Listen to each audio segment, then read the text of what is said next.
Okay, so I have a little bit of a non-traditional talk to give today. I've never given it before.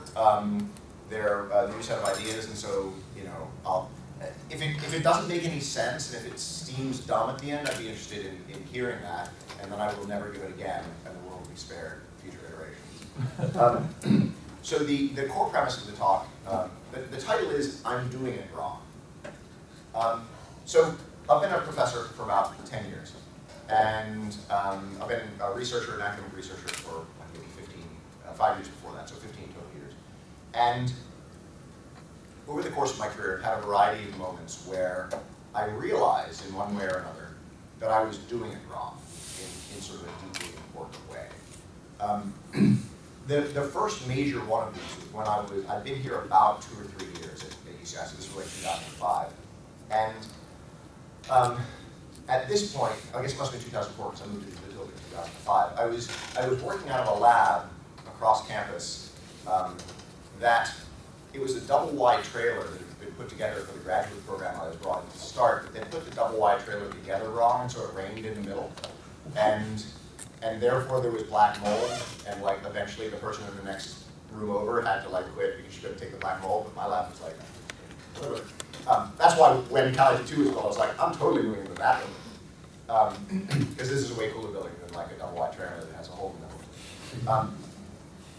But so I was having a chat with one of my faculty colleagues, a professor named Beatrice DaCosta, who was hired at the same time as me to help start this graduate program.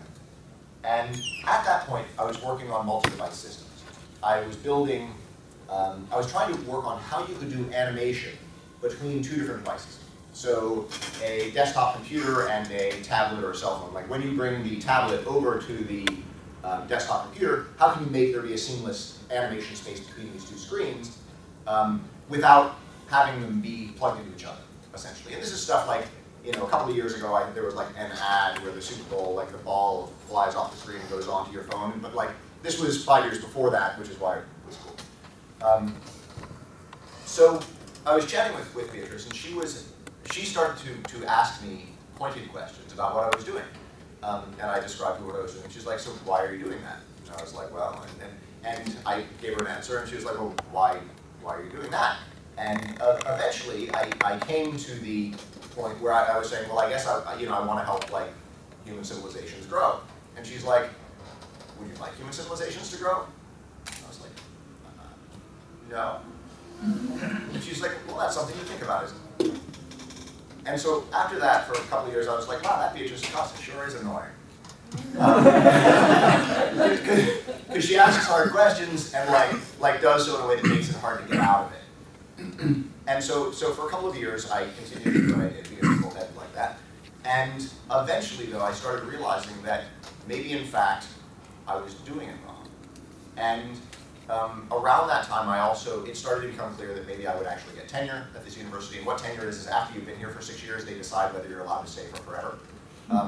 And it was looking like I might be allowed to stay for forever, at which point, once you're allowed to stay for forever, they can't fire you for doing anything shy of like assaulting the dean.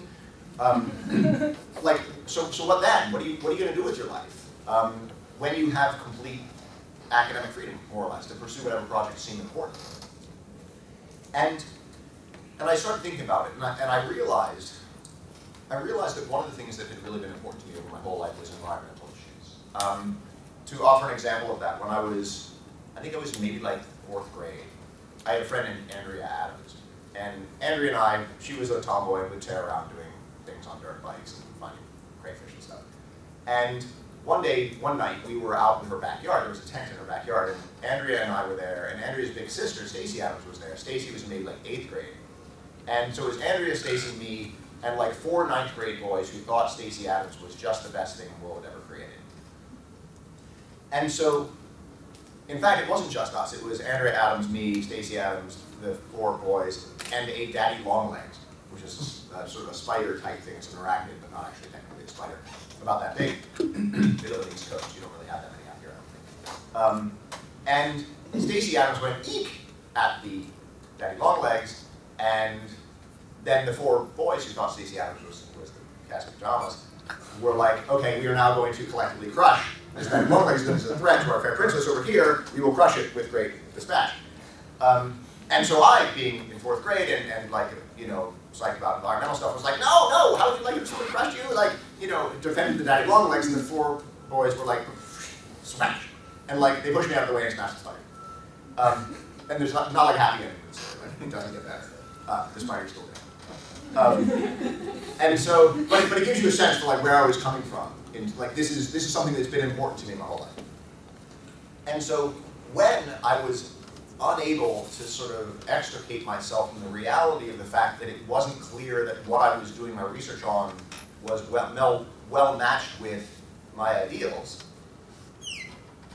what my ideals did have to do with it was environmental issues. And so at that point, in around 2005, I started switching my research to environmental topics. Since I was in the informatics department, and since my work mainly deals with information technology, I used that as the set of tools that I was using to engage with environmental issues, but the ultimate focus of it was to try to make the world a better place in an environmental way. And Cal IT 2 was really supportive of that. In 2005, there was a grant from the Nicholas Foundation where you had to have 2 professors from different disciplines. And so I went and cold called a professor in ecology and environmental biology and said, like, I think we can get this $80,000. You want some? And she's like, what do I have to do? I'm like, you have to work with me. She's like, how much do I get? And I was like, well, like $30,000. She's like, okay, let's do it. So, so we got the grant. Cal IT funded it, and that was the beginning of an entirely new research focus for me, where all of my projects since then, more or less, have focused on environmental issues in one way or another. And all of those projects for 4 or 5 years focused on ways to enable people to engage in individual personal change, to change their lives to live more sustainably. And then about 3 or 4 years ago, a series of conversations ensued between Paul Durish and me, and between Six Silverman, who's in the audience, and me, during which time Paul and Six conveyed to me that it may be that individual change and personal change is not the optimal point of leverage. That it may be that we are not able to live sustainably by means of just like changing, you know, how much I have the lights on and things. That personal energy conservation might not be enough to live sustainably. And for a period of like a year or 2, I was like, wow, those Paul Durish and Six Silverman, they sure are annoying. And then I was like, huh, well, maybe I'm doing it wrong. And so I then thought, I was like, okay, well, here I am, I'm doing it wrong again, sort of are. But in the last few years, I've started changing my research focus again, to look more at institutional change and larger, broader scale phenomena, rather than just how I can drive less or I can turn the lights off more or whatever. Trying to understand how the broader systems that involve humans fit together and how we might be able to improve those.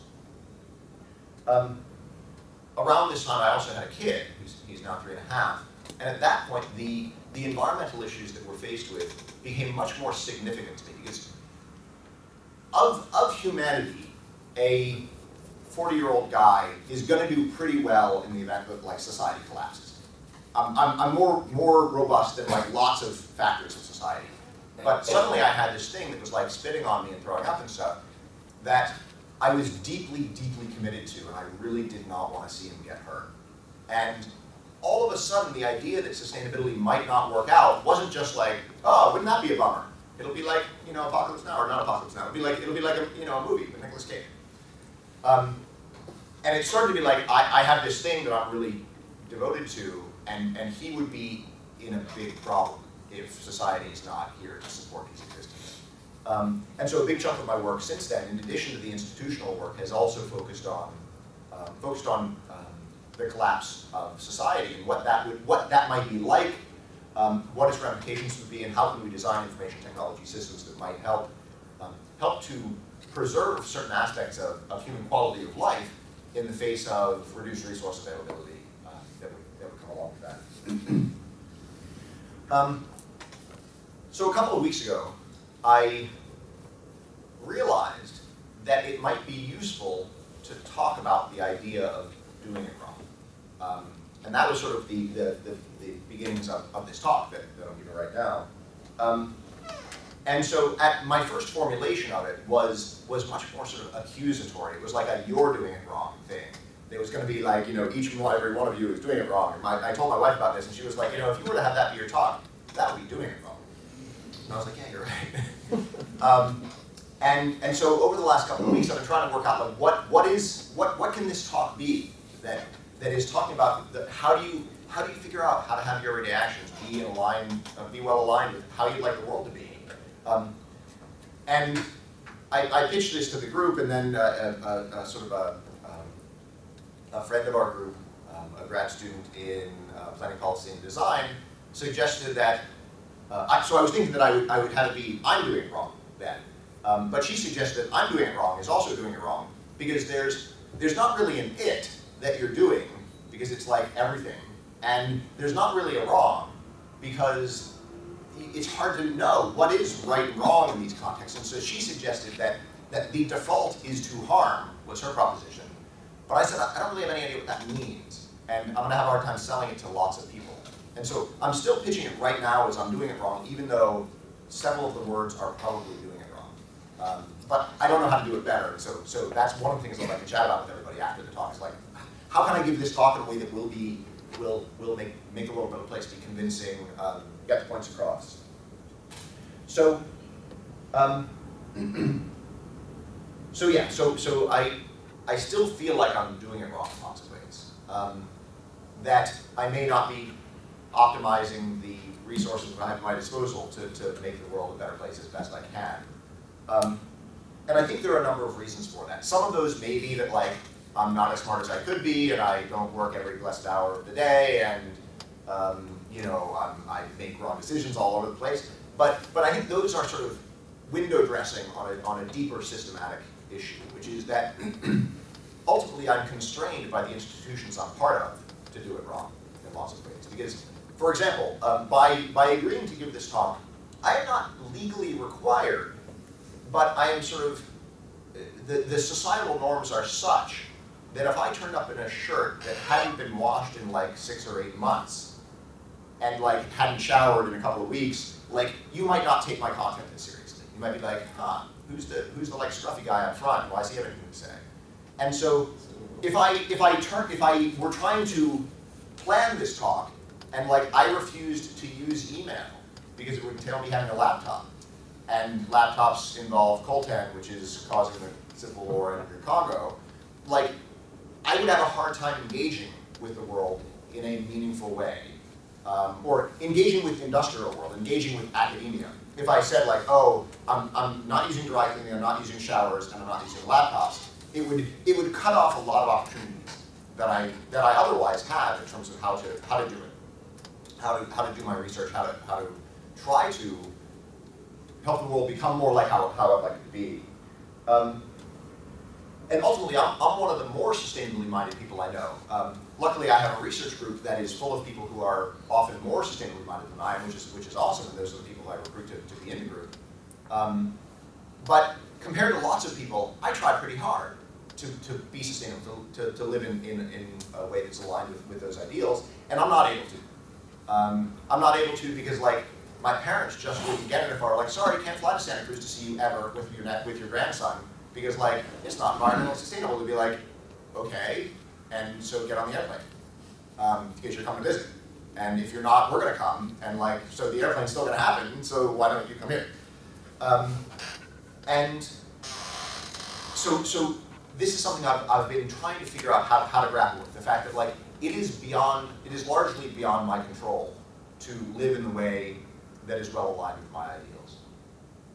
And so this is sort of as far as I've gotten right now in this sort of contemplation of these ideas. But I feel like it's something. There's sort of a realization that I'm doing it wrong is one piece of it.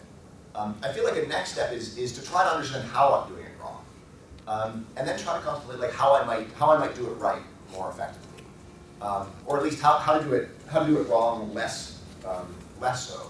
And an important piece of this puzzle, I think, is that humans are a deeply social species.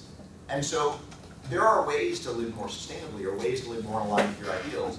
But if you did them, you'd be weird. For example, I could convert my front yard to be a, like a small-scale sustainable farm and grow most of my food there. But like when my kid's 10, he's not going to want to have his friends over because his dad's like nuts. Given the way society is currently configured, it may be that in 50 years, like if I'm not growing my own food, I'll be the weird guy. I'll be like, what's his problem? Why isn't, where's the farm in the front yard? And so this is the challenge. I don't know what the right answer is, but I feel like at least I'm getting to something in this idea that I'm doing it wrong and trying to think through how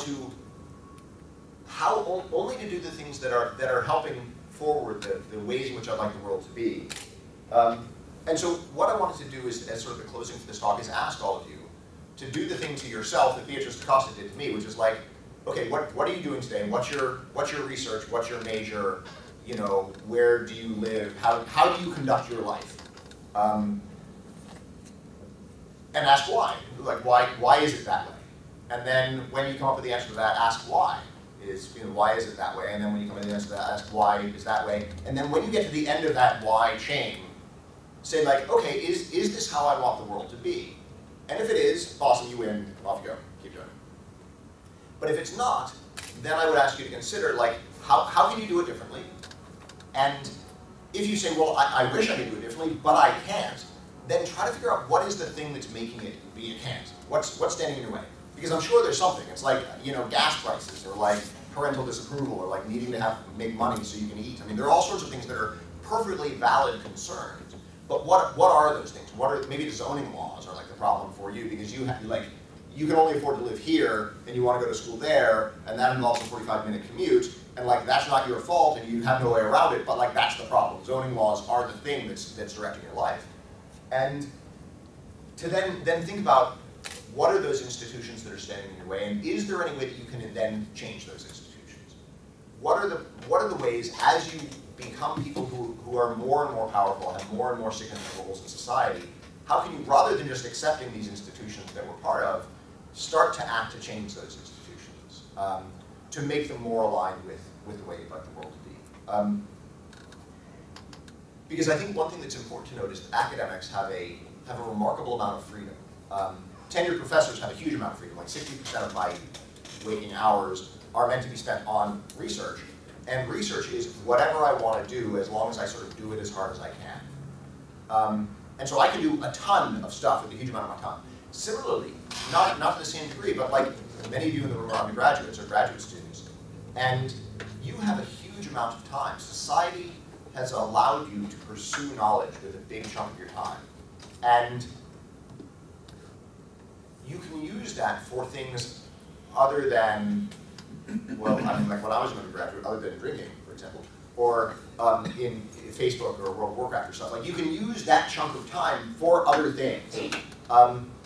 In a way that later on when you have a job, it'll be a little bit harder to do that, because having a job where you're working for 40 or 60 or 80 hours a week on some task that you're being paid for, like there's some characteristic of that sucks the ability to spend the remaining hours in the pursuit of knowledge. It's like not societally condoned. It's sort of, it makes you weird if you're like an inventor. If you're an inventor as an undergrad or grad school, you're like cool. You're like, he's gonna be an entrepreneur and she's gonna do startups and stuff.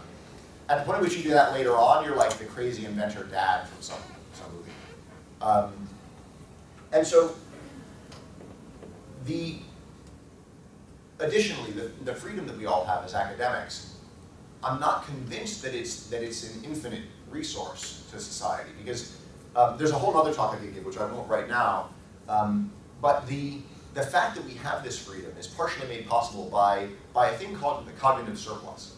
So the fact that fossil fuels exist and allow us, like, we are not farmers. Why are we not farmers? We are not farmers because technology and energy resources are sufficiently great that other people can be farmers and they can send us food, and instead of being farmers, we can like sit here and navel gaze about academic things. And that is all predicated on the existence of fossil fuels, and fossil fuels are not an infinite resource. So it may be that in 50 or 100 years, like, we don't have the same kind of freedom that we have right now because of the academic undertaking. And so I would ask you to think about this freedom not just as a privilege and an opportunity, but sort of a rare privilege and opportunity, one that may be getting more and more rare over the coming decades. And this was sort of going to be the end of the talk, and then I realized there was a second part of it. About a week ago, my dad was coming down to visit on holiday, and he and my son and I were all driving to the beach. Basically, my kid had a kite, we wanted to fly the kite.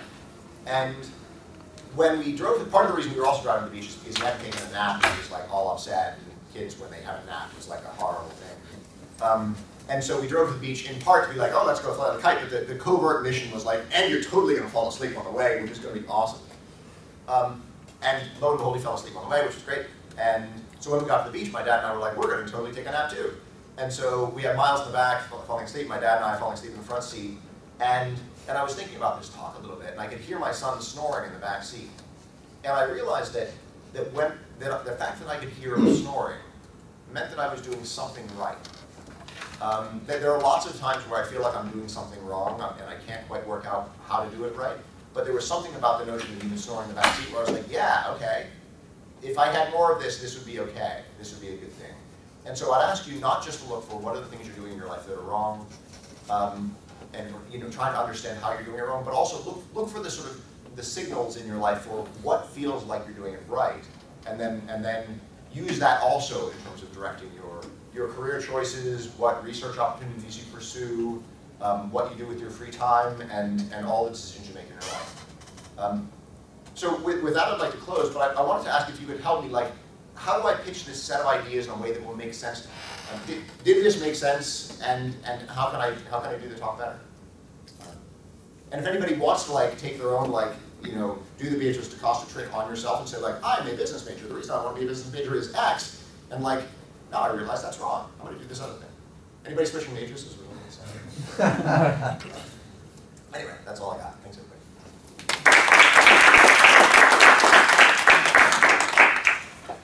Any questions? So let's open up for discussion. And obviously, I admire the fact that you favor the spider over a beautiful girl.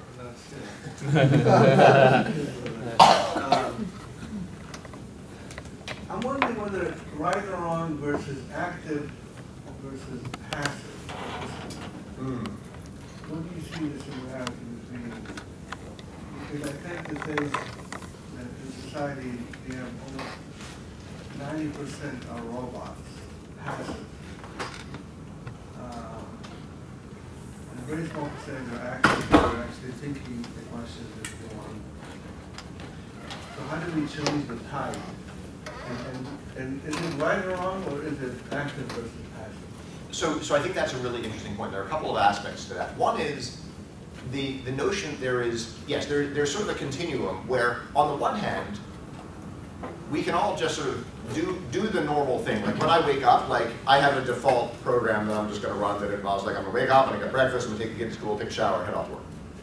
And like I do have at my disposal the opportunity to question each and every one of those actions. And at some point, if I questioned every decision I ever made, I would be incapacitated by self-reflection. I would spend all of my time being like, dude, am I doing it right? Am I doing it right? Am I doing it right? And like, then I would be doing it wrong because like I would not be doing anything, and that would be problematic. But you're right. Like on the one hand, there's complete passivity, consuming what you're told to consume, and going to work on time, and like watching the TV when you get back. On the other hand, there's like being hamstrung by self-reflection. And yes, I would imagine there's a happy medium between the active and the passive, if active and passive are the right way for sort of the meta-reflection versus just doing. I think one of the other questions in active versus passive, ultimately it's a core. At its core, the notion that active engagement, which I think is what you're expounding, and I think matches with my own approach, is basically an optimistic point of view. It suggests that like, if we had everybody thinking about it, doing it right, and willing to do what they need to do, like it would work, the human enterprise. On my off days, I'm not convinced that's true. That if we had everybody doing their best, like it still might not work. And I'm reminded of one of my favorite stories. It's of the reindeer of St. Matthew Island. How many of you, not in my research group, have ever heard about the reindeer of St. Matthew Island? Oh, okay. So, once upon a time, during World War II, the US Coast Guard decided it would be really nice to have a food source off the coast of Alaska, in case they needed it. And so they took 17 reindeer, and they put them on a place called St. Matthew Island, which St. Matthew Island is not a place you'd want to go hang out. It's like cold, there are no buildings, nobody lives there. You know, the highest plant is like this tall, and you know, on the border it's like ice until you get ocean. Which is just not a place that people really hang out and succeed. Reindeer, however, were like, this is awesome. There's like all this stuff we can eat the shrubs, and like there are totally no wolves or people who are going to eat us. This is like a rocket habitat for some reindeer. And so the reindeer were like, cool, we're set. You know, we're good. At the end of World War II, it wasn't anybody's job at the Coast Guard to take the reindeer off St. Matthew Island. And so the Coast Guard just like went back to coast guarding, and the reindeer were like, awesome, we're good. And so by 1964, there were 6,500 reindeer on St. Matthew Island, because reindeer reproduce. And then there was a hard winter between 1964 and 1965, and all the reindeer except 43 of them died. And they just like ate all the food and then died and starved to death. And now, when I tell the story of the reindeer of St. Matthew Island, you know, you could say like, oh, those silly reindeer, why didn't they like build canoes and move to another island? Or like, why didn't they engage in agriculture? Or why didn't they have family planning? And it's like, well, the problem is they're reindeer. They don't have opposable thumbs. Their minds don't work in ways that are supportive of those kinds of activities. And there is an argument that potentially we do have minds that would be able to solve problems like, oh, we're stuck on an island, and if we get off the island, it might work out better. But I'm not 100% convinced that humans have the cognitive capabilities to solve the kinds of problems that we're faced with. The topic of a book I wrote in 2010 was that environmental issues occur on scales that are beyond the scope of human comprehension. And that the only way we will be able to grapple with these problems is by the use of information technology. And that doesn't mean information technology is going to fix the problems, but it means we're certainly not going to fix it without information technology. It will require information technology and human intentionality combined. Human intentionality without support for being able to comprehend these things is we're going to be like a reindeer on St. Matthew Island and just not get the job done. So yeah, I don't know for sure that we're going to be able to think our way out of this. And this is one of the reasons why I've been studying collapse recently, because lots of human civilizations have collapsed over the course of human history. The Mayans, the Romans, the Easter Island, there are dozens of examples at all different scales of human civilizations collapsing. And like, that's because the incentive structure was still such that like, the problem on Easter Island was they cut down all the trees. And their entire lifestyle was predicated on like these trees that they would use for all sorts of different stuff. And then they cut down the last tree, and then it's like, that's too bad. I guess we'll just like go extinct, more or less. There's still some of them around. And so it may be that we as an industrial civilization will collapse, and sort of what are the characteristics of that? That's one of the things we've been studying. Because while I hope, and when I'm in an optimistic day, that we will be able to address these issues through active engagement and contemplation and rethinking the way in which industrial civilization works. And that's what we're submitting grants around, is like, how do you change corporate law in order to enable corporations not to be required legally to like grow, which is at odds with environmental issues. Don't have a good answer for it, but you're asking exactly the right questions. I have another question, but I'm going to save it to the end. Now we can do the traditional method. I pointed to you, and then you have to ask a question, or we can do volunteer.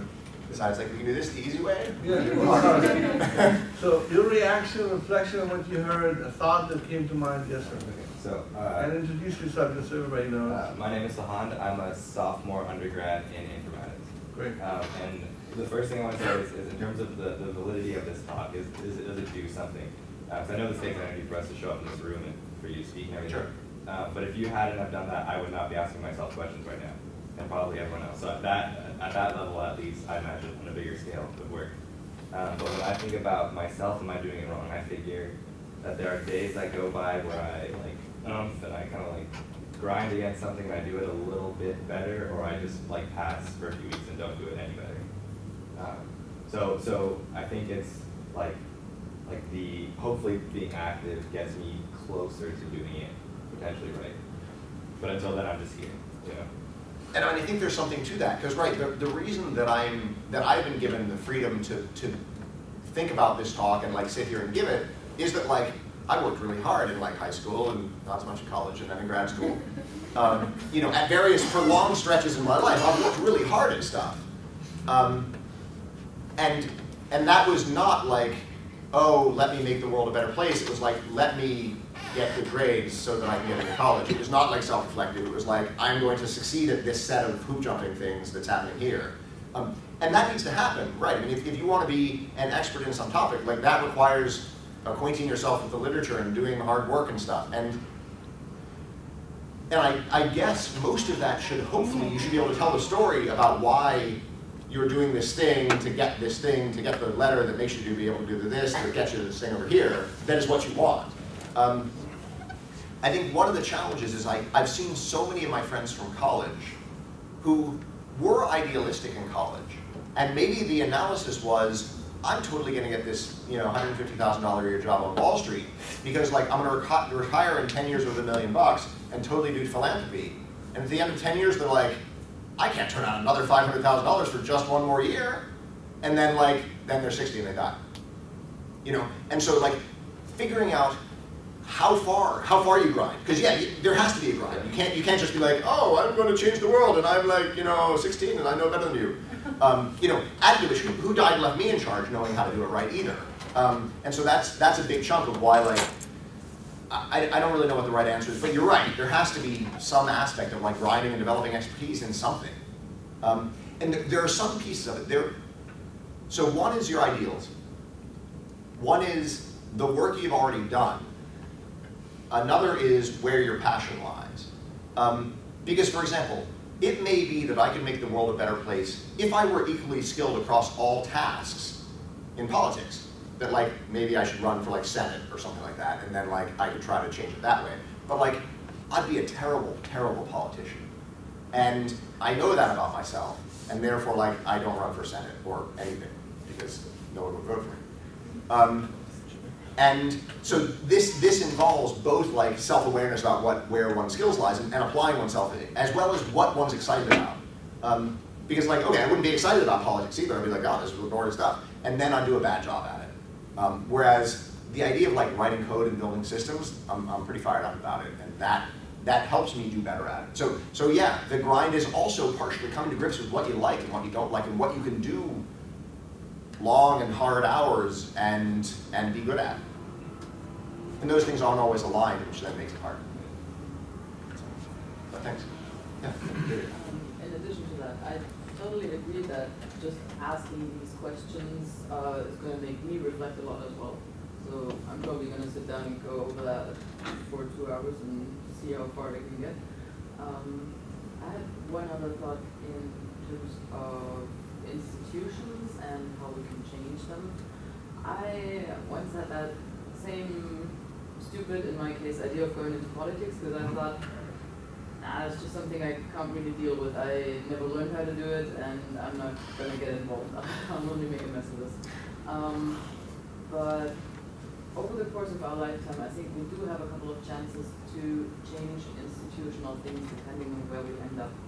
So in our example, being in academia, this would be that I am now trying to be a better supervisor for my students than I had some during my university curriculum with whom I was not very satisfied, who I thought did a bad job.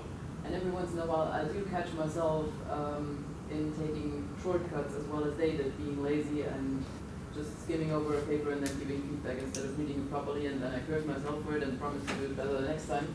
So there are still many days when I do it wrong in one aspect or the other, or in both, or all of them. But we can definitely make some improvements, and yes, we do have to jump through a lot of hoops. And there are some hoops that I've already passed. There are some of them that I might change a tiny bit with the example of student supervision. There are others that I cannot change, cannot influence, at least not until now. And there are some that I still have to jump and maybe can change a little later. So that's also progress. But I think probably not continuous, but periodical reflection upon that and how well aligned what I do is with what I want is definitely a big part of that.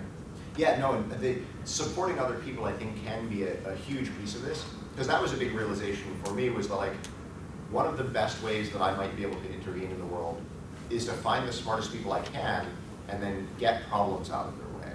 Because that's something that I'm okay with. I can deal with paperwork. I can like deal with logistics in a way that a lot of really smart people sometimes struggle with that. And like, I'm not as smart as them, but I'm better at this thing over here. Therefore, I will do this thing for them and they will do awesome stuff. And I think this is the path where like, academic administrators go down, because it's like, okay, here is an opportunity that I have to take these geniuses, this like big pile of geniuses over here, and like make their work 10% better by like having them not fill out this form all the time or something. And often people who go into academic administration are top scholars themselves, but do this, self-sacrifice in this way to allow other people to do it better. So I think that's a huge piece of it. And figuring out the right balance between sort of doing it yourself and helping other people do it is it's a hard question. So in a way, instead of looking at the individual role, you look at how you can complement Right. Yeah. the environment that you're in, or others can complement what you're doing. Interdisciplinary collaboration is kind You laughed when he was talking about snoring. Is it because you snore or she snores? Or? No, I don't think if she snores, I don't snore. Okay. But the reason why I laughed is because I didn't get it. I understood your entire. You didn't give the snoring exercise? Yeah, I mean, I understood his speech. It was mesmerizing. It's just that I did not get that example. Oh, the kid snoring? Yeah, like, why is that something to do, right? It may be a thing when you have a kid, like, there's like oh, look at this. I'm like evolutionarily deeply smitten with this thing over here, even though it's like gross and like covered in wet thing. Okay. But the experience that I had was that I have this kid, and as long as he's alive, as long as he's like not screaming, that at a very narrow level, like I'm doing it okay. That like I haven't screwed it up so bad that like my kid died. What I mean? Like, yeah, that would be a demonstration that I deeply failed at the task set before me, and like even if I don't know, achieve environmental sustainability at a global scale, and like at the end my kid's dead, like I will feel like I haven't done it right. And so I think that was it. It's just that like he's important to me, and there are things that are probably important to you, and figuring out how to enable those things to keep going on or get better while you're reconfiguring your life in other ways. What you're willing to sacrifice and what you're not. Can I ask another question? Yeah, please. Oh, can you give an example of one of the research you do? Because you said I'm in the bio department, Oh, so sure. far off from informatics. Yeah. So what is informatics related to environmental research? How did they do that? Okay, so let me pitch the 6 proposals that we currently have in submission to NSF. I'll try to do them in about 15 or 20 seconds each. So in a minute and a half, you'll know all about what we do. So one is a supporting project by Juliet Norton, who's in the 3rd row, on plant guilds, which a plant guild is a group of plant species that are mutually supportive of each other, where maybe one plant grows food that people want, but another plant provides chemicals in the soil that help the first plant grow more effectively. And so what Juliet's working on is a set of computational tools to allow people who are either experts but not familiar with a certain problem to support people whose efforts who are trying to build these plant guilds more effectively by giving them information about local habitats, wind, water, sun, and how all these species fit together and work together. That also involves a large social component because, for example, let's say I have one orange tree. In order for my orange tree to do well, I need to have another orange tree nearby so that bees can pollinate it. And so figuring out, as we build out these plant guilds, what are the social phenomena that need to be there to scaffold them to work at a larger scale. We have one on corporate law, where we're suggesting that one of the core characteristics of corporate law is that it supports growth, that a company is succeeding if its stock price goes up, which means it's getting bigger as a company. But that is, at its essence, not a sustainable undertaking. Unless, for example, like if IBM wants to grow, unless it can show that like it made Microsoft shrink by the same amount or more, the economy as a whole is going to get bigger, and that cannot continue indefinitely without wreaking sort of deeply problematic environmental harm. So we're looking at doing some computational simulations and some simulations involving people to try to rethink the core foundation of corporate law this is in collaboration with a law professor who I previously collaborated with, where we've done some work on rethinking patent systems that eventually got cited in front of the Supreme Court and stuff. So having a law professor collaborator allows me to intervene in ways that nobody would take me seriously if it were just me. Another project, we have 2 educational projects. One's working with the Aquarium of the Pacific in Long Beach to build an iPad app to help help visitors connect their own experience with the existence of the animals in the aquarium. So you're shown a screen, and on the left is a list of things you might have done today. On the right is a list of animals. You pick one from the first column, one from the second column, and hit go, and it tells you a little story about how they're done. How me taking the bus affects the leafy sea dragon, for example. Another one is a collaboration with the Crystal Cove State Park down the road in PCH about helping kids learn about how water flows through the park using various sensors. And I'm just sort of a peripheral piece of that. 1, 2, 3. And the 6th one is sustainable software engineering, which Birgit and several others are working on, which is looking at the fact that software systems control a huge portion of the industrial world.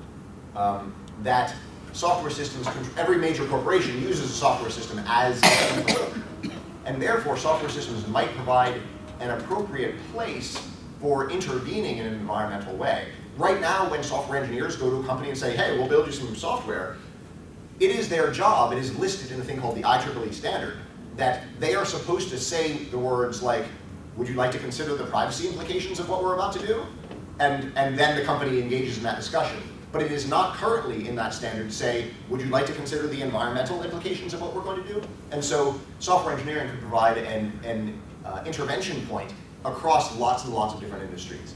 And so we're looking at ways of essentially trying to get something written in the standard that all software engineers use to try to have sustainability be a factor they consider. So that's sort of the scope of projects that we currently have underway. Thank you.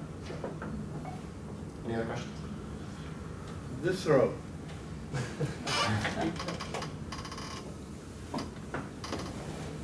Oh, very nice question, yeah. Comment on the meta level of how I'm going to give this talk.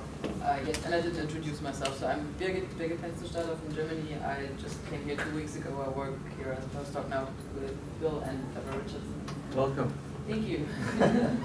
I think that last part you added about the story of Snoring, I like that part a lot, and that was missing in the first version, and because otherwise it would leave people with that bad feeling, okay, I'm doing this wrong, that wrong, and in fact, when I really think that whole thing, I'm probably going to start with what am I doing right, find out what are the things that I do care about, and then see where it does not align with my daily life. That's true, because a big chunk of the first half of the talk implies that you know what your ideals are, and that is not necessarily clear in advance. If I were to ask the people in this room, how would you like the world to be if it were different from how it is now? How many of you feel like you would have any idea how to articulate that? Okay, Juliette would, which is why she's in my group. A couple of you would. So, but I think as an undergrad, I certainly did not know the answer. I may have had a feeling, sort of like a glimmer in the back of my head about what I wanted to be, but I would not have been able to say here's how I want it to be. In a way that after a long series of discussions, mostly with 6, but with a variety of other people, including Juliette and Birgit and Sahab and Neil, that the definition of sustainability that is important to me is essentially that there is a species extinction rate that is approximately the same as what it has been across a geologic average. So about 100 species a year. That I'm okay with 100 species a year going extinct. And right now, thousands of species go extinct every year. I think it's something like 50,000 species go extinct every year because of human activity. And so we're 3 orders of magnitude off from where we ought to be, in my opinion. And so while that is not exactly, it's certainly not a conventional definition of sustainability, it's the one that works for me. It's I would like humans not to sack biodiversity as a phenomenon in the universe. And that's different from other people's approaches, but it's only recently that I've even been able to sort of put my finger on oh, that's the thing. That would be a win for me. Yeah. Bill, there's something I'm struggling with. Yeah. Okay. And since we're having a philosophical discussion, I thought that I would, just close. the average person has an interesting definition of technology. You look at it as Facebook, right? A computer, Yeah. whatever. Is technology, and I'm wondering how you feel about it as a creator of information technology and coding and so on. Is technology making society better, the quality of life better? When I talk to my parents, they say, when they were my age, they enjoyed it more.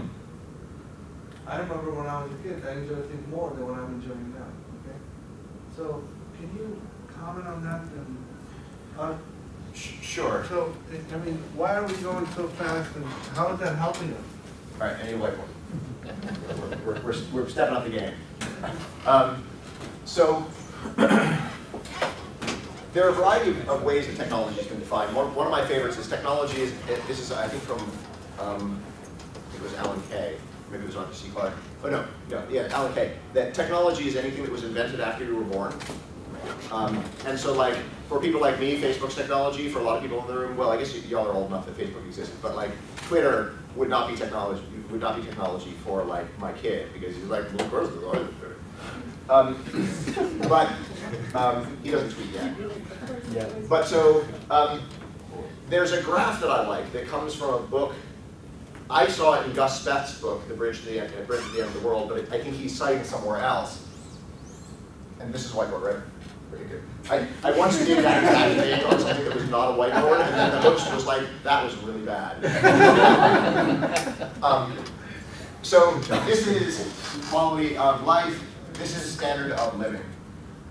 Standard of living is how much stuff we have. Quality of life is the subjective experience for how we would like the world to be, or the subjective experience of individuals. Generally, industrial civilizations measure standard of living. This is things like gross domestic product, gross national product, like they are metrics, ways of measuring standard of living. Quality of life, however, is in my opinion the target. This is like people being happy about stuff, or at least a target. This ought to be the target for things like governments potentially. Quality of life is rarely measured, but there is a country called Bhutan that has as its main metric for how the government is doing, instead of gross national product, it has a thing called gross national happiness. It has 17 metrics for how it measures the happiness of its population, and that's how it tells itself whether it's doing a good job or not. So instead of measuring standard of living, it's measuring quality of life. And here's why this graph is significant. Down here, the graph looks like this. Because if you take a person who's got nothing, and you give them a bag of rice, their standard of living goes up, and their quality of life goes up in lockstep. Because like, they're totally not digesting their intestines in order to stay alive, and that's awesome. It is a deeply satisfying thing not to be starving.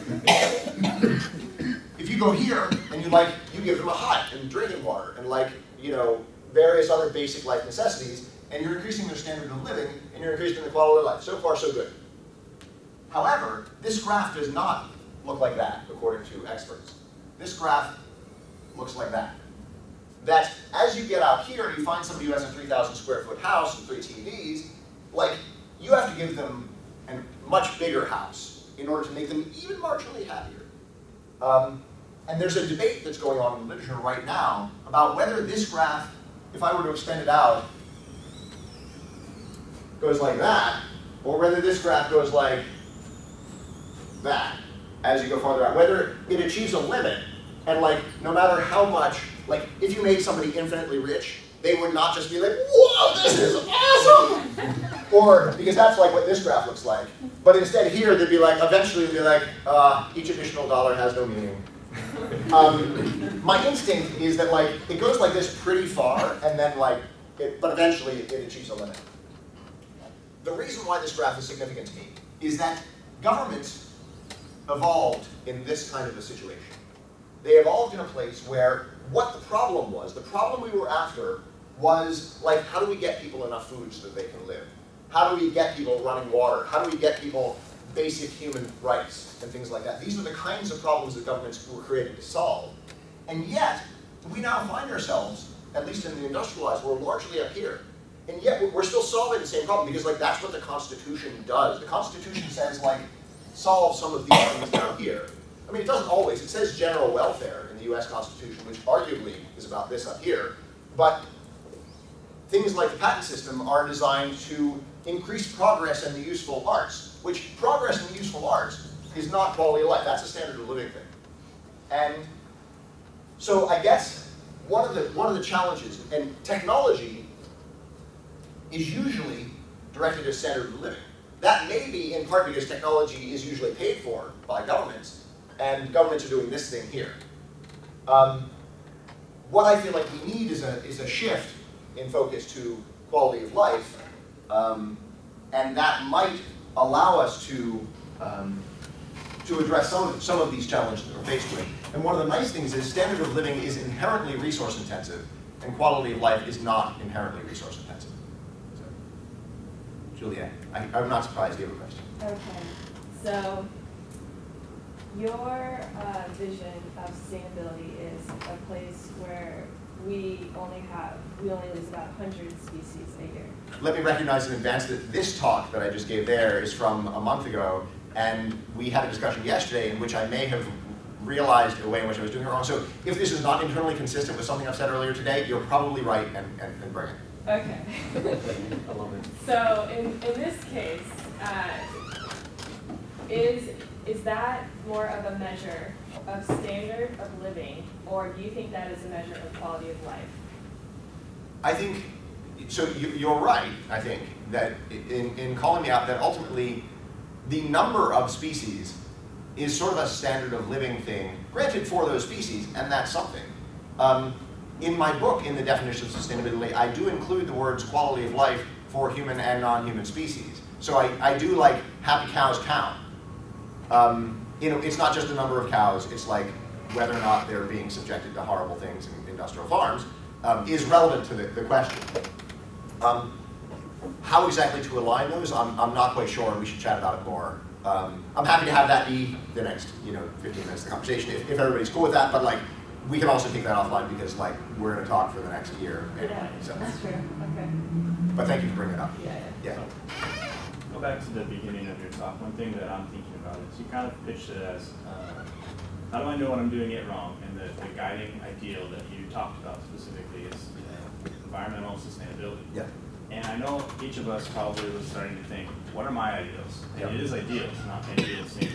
And so I think that's maybe one of the real challenges too, is that just coming up with a list of what are your ideals is very difficult. Yes. Most people don't have that ready Yeah. at hand to know what they are. And then once you do, environmental sustainability can't guide your actions in everything you do in your life, right? And you have multiple ideals that sometimes maybe Never hung out with Juliet. they're at odds in different, areas or arenas of your life. So I think that's also one thing, like another level of difficulty is once you even accept this idea, like, yes, maybe I'm doing it wrong and maybe I should reflect on it. And I should know what my ideals are. Is how do you reconcile your ideals once you figure out what they are? I mean, once you come up with that list, which I think is a really good exercise to do, but then there's that whole, like, how do they interact and how do you decide what to do in the different things that you do every day based on those ideals? So I will offer that there is a human capability which simultaneously will allow you to confront that paradox and difficulty of which you speak without being driven to madness, and will simultaneously prevent you from acting on it very effectively, which is that humans are surprisingly capable of maintaining cognitive difference, sort of cognitive dissonance. That like in one context I have one set of actions, in another context I have another set of actions, and like those are not mutually consistent. And like I can give a talk right now where like up until 5 minutes ago it was like the new talk. And then Saeed asked a question like, dude, I totally have something in my back pocket that's like from an old talk on this thing. And like, then Juliet's like, those two don't match. And I'm like, oh yeah. And like, it didn't occur to me at the time, and I certainly wasn't smart enough to reconcile them on the fly. So. That was a setup, Bill. It totally, Saeed, he's like Wolf from Chief's Clothing. So yeah, I mean, I think there is an aspect of it which is like, do the best you can. But in doing the best you can, I'm reminded of a guy named Scott Eaton. And Scott Eaton was a classmate of mine in grad school, and he was a Navy diver. And the Navy divers, he was an Army diver. Army divers, they're a pretty hardcore bunch. It's like, they're not quite the Navy SEALs, but like they're a similar set of like really gung-ho guys and girls who are like really going down a certain path. I don't know if women are allowed in, they may or not. And he was describing his basic training. And at one point during his basic training as an Army diver, he was taken to San Diego. And he said the worst thing that happened to him in the entirety of basic training was this one night where they took him and all of his colleagues out onto a boat. And they said, okay, get in the water. And it doesn't matter what time of year it is in San Diego, because the water's always cold. Maybe it was February, maybe it was June, but like, it doesn't matter because it's way below 98.6. And then after 20 minutes, they're like, okay, come back up and get on deck. And they have them squat on deck for 20 minutes in their bathing suits. And then they're like, okay, back in the water. And have them get back in the water. And then they get back on deck every 20 minutes, back and forth, all night for like 8 hours in the dark. And he's like, of all the things that like I suffered during basic training, the worst is the cold. And what the reason this story is salient is because what he pointed out is that in military training, one of the, I don't know if it's an explicit goal, but it was clear to him, at least, and clear to me once I heard him talk about it, that one of the things that military training does for you is it broadens your spectrum of acceptable suffering, of like how far your body can be pushed before you like start to cry and give up. And like, so therefore, like when you're out at war fighting people and you don't eat for 2 days, like you don't just like fall down and give up, you like keep on doing your thing. And when the person says, oh, you're gonna swim across this river and it's 50 degrees, you don't say, dude, that's too cold. You like swim across the river. And so when I say sort of do it as hard as you can, I think humans are very willing to give up and to set their standards surprisingly low, because the human tolerance for work and suffering of various kinds is actually quite high. One of the things that grad school is a little like military training, in that like, it's like, let's see how many hours of work you can do this week. Oh yeah, that's all you got? How about another 10? Yeah, there's similarities and differences. You know, they're right. We're not chucking you off the boat, but it's like, okay, you know, think harder on that for like the rest of the night. And so I think a big chunk of what one's life task is like stretch one's ability to do lots of stuff, to work hard, to do as much as you can, so that it's not like, ah, give it a try, didn't work out, what can you do, I'm gonna go watch the TV. But it's like, I'm really gonna do this with a great deal of seriousness and purpose. So I would encourage you all in the pursuit of this activity to work exceedingly hard. Yes, sir. So, you know, speaking about dissonances, you mentioned about values and goals, and there is also, you mentioned about quality of life or happiness. You know? So is there any mismatch between those? I think you're right. There is a mismatch between these, and this is something we've been having an ongoing debate for the last 3 or 4 days in my group, in part spawned by me pitching the first draft of this talk to my research group, about how happiness and achievement of one's goals are aligned. And I tend to be of the opinion that happiness is not a necessary aspect of succeeding in achieving certain kinds of goals. That it is not necessary for either me or lots of people in the world to be happy in order to like reduce the species extinction rate. We've been having some discussions though about whether or not achieving happiness, world peace, you know, things of that flavor, though, might be a more effective strategy at achieving those things. Because while maybe you can do it with enlightened dictatorship, that's a less robust solution than one that involves simultaneous reduction of species extinction rate and large-scale happiness. I don't think they're coincident. I don't think they're the same thing, but I think they're potentially aligned. I think you're referring to, you know, to whatever you are making this, you know, if the world will be happy if these goals are achieved. I meant more like for you, for example, you have a certain set of values, and you said, you know, my goal is to achieve, you know, reduce the number of extinct species and so on. So that will make you happy, right? So that's how you basically select the goal in life, right? Something that will make you the most happy, right? Yeah, this gets right back to we were chatting yesterday about extrinsic versus intrinsic motivation. And yeah, it's hard to decouple. Like, why exactly I feel like that is the right thing. It is both something that I find intuitively and instinctively satisfying, and it is also something that resonates deeply with my undergraduate training in organismic and evolutionary biology, that like diversity breeds robustness, and if, oh, so here's another piece of the puzzle, that, and this, if it's going off on a tangent, I apologize for that, but in great danger, one tends to preserve one's own life and maybe the lives of a few select other individuals. So for example, if I were in great danger, I would try to save my own life, and if my kid and I were in great danger, I'd be like pointing on me. If I am in less danger, I will then be like, I would like to preserve my family and my social group and my friends, and that would be great. And if I am in less danger still, I will be like, okay, let me preserve the entire human species. Now if I'm in less danger still, it's like, let's preserve the mammals. And if I'm in less danger still, and have more resources at my disposal, it's like, let's preserve all organisms. Right. And so I guess, I feel like a lot of people sort of head, we'll call it right on that graph, on that axis, but then stop at the, let's preserve all the people. Let's make human quality of life and the number of humans and their quality of life, like, let's do human health, human well-being. And I don't see in my own life a strong, crisp distinction between humans and other species. And therefore, for me, done correctly, we should keep moving that direction. And because of that, and because I know lots of people are working on human problems, I find it less necessary to put my enthusiasm behind the human problems, except to the extent that humans are a species like any other. Which does not undermine the fact that, like, yeah, I'd totally like to save my kid's life, do anything that was necessary. And that is because I'm irrational in a certain level, as all humans are, that we have things that we do because it's how we want it to be, and even if it's unrationalizable. One more comment, reflection.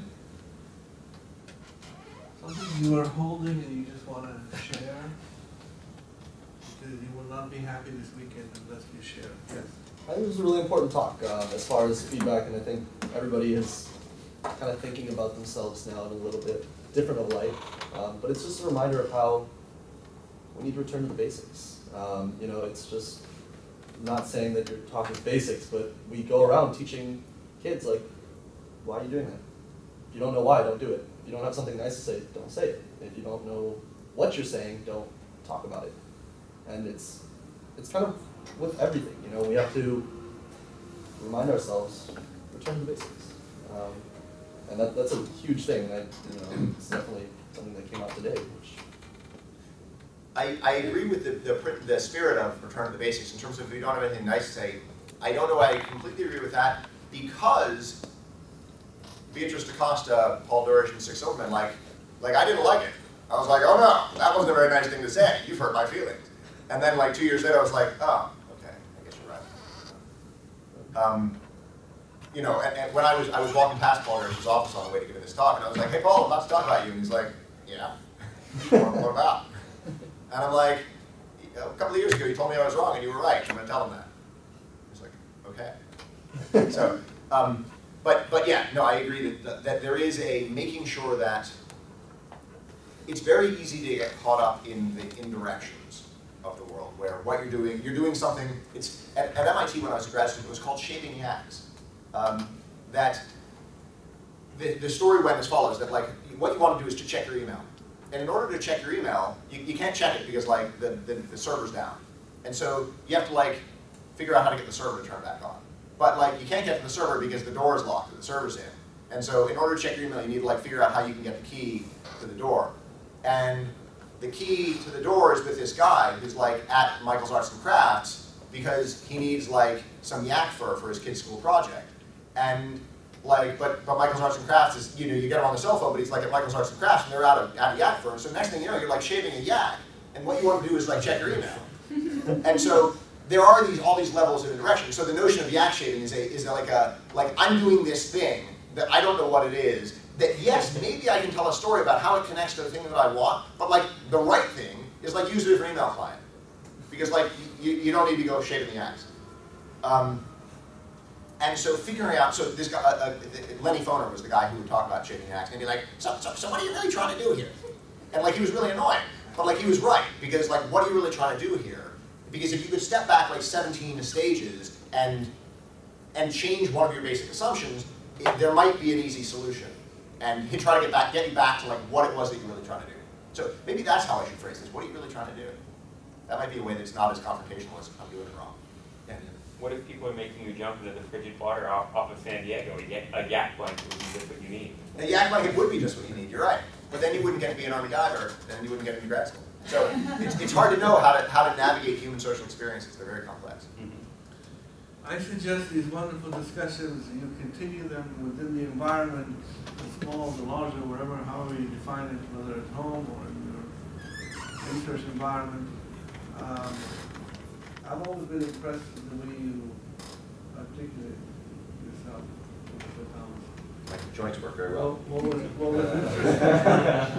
Animation. I feel like I've been also educated that I didn't know that that's what folks in informatics discuss.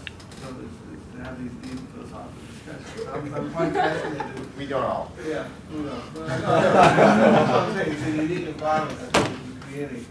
So can we acknowledge the wonderful work of Dr. Tomlinson?